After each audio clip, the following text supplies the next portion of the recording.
Hey guys, thank you for having me today. And we have a serious corruption problem with our housing authority. I've met many people that have lost vouchers, lost their ability to even have any sort of, housing or any sort of life. And now they've had to turn to a life of drugs, a life of prostitution, a life of crime. So it has a domino effect when you put these people out on the street. It makes them, less than their normal brothers and sisters. They can't actually live a happy life. And we have a very affluent place where we can support these people. Now, I work for a charity here that helps people struggling with drugs and alcohol addiction. Well, I recently met a single mother that lost everything. She lost her housing authority. She lost all of her vouchers. She even lost her car. And she told me this whimsical story. At first sounded, a little wild, but this is, a highlight of the corruption in the housing authority. She told me that she one night went and had a party with Hunter Biden and that she was doing crack cocaine with him, drinking with him, hanging out with him all night. And of course, I didn't believe her at all. I said, why would the president's son be doing crack cocaine with you? And then come to find out, she went to her dealer. She got a bunch of drugs. She was fronted the drugs. She did the drugs with Hunter all night. And then she never paid back the dealer.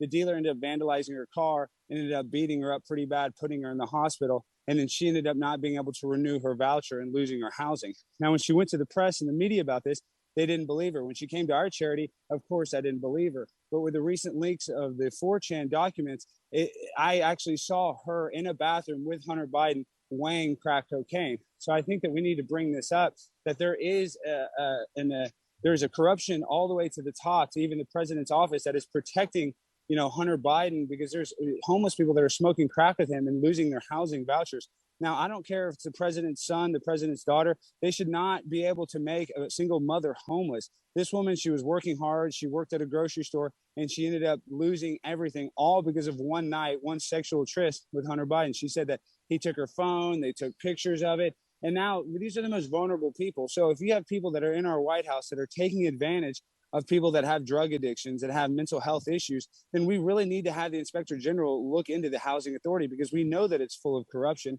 because it goes all the way to the top. And that's the problem, is I don't think the Inspector General will do enough to expose the corruption within the housing authority, because I've heard multiple problems of people that were, not vaccinated being able to get housing authority, then people that were vaccinated living inside together, people getting COVID, people spreading it, people dying. So we really need to actually look into the problem, because it is actually a cancerous problem that's building, that goes all the way to the top. So I don't know if the Inspector General has the authority to even look into what happened with Hunter Biden and his drug use with this woman, but she deserves to live her life.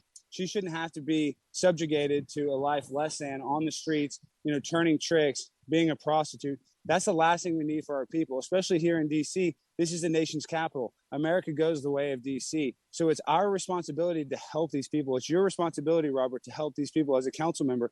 And I know, and I understand that these are high important people that we have to expose, like Hunter Biden smoking crack cocaine with this woman, turning her into a prostitute, getting her in trouble with her drug dealer.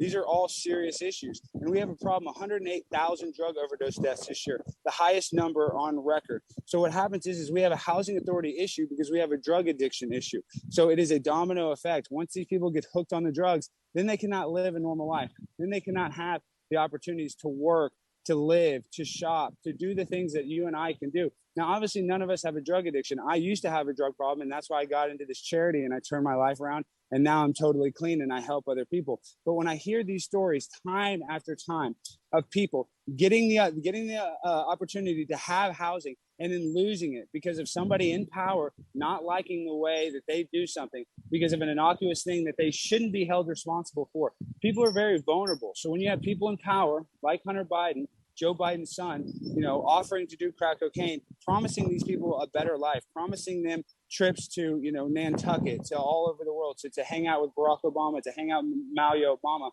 These are issues that they're going after the most vulnerable. So I really need to take it I take it very personal when people like you guys that are actually trying to do good, but that are getting, backdoored by people in power. And that's why the corruption has to stop. That's why we have to have it where you guys do not need the Inspector General whatsoever at all to be able to authorize. You guys shouldn't have to authorize for the Inspector General to do inspections. That's their job. That's their job, to sniff out corruption. And the corruption goes all the way to the top. Now there's pictures. If you go on Twitter, you type in Mr. 4chan, Hunter Smith, Biden. Yes. we're about a minute over your time. Okay. And I didn't want to cut you off. Yeah. I appreciate that. Thank you guys so much for bringing awareness. I really think you guys are doing a great job. Thank you so much. I appreciate you being with us. Thank you. Councilmember Silverman, did you have questions for the witness?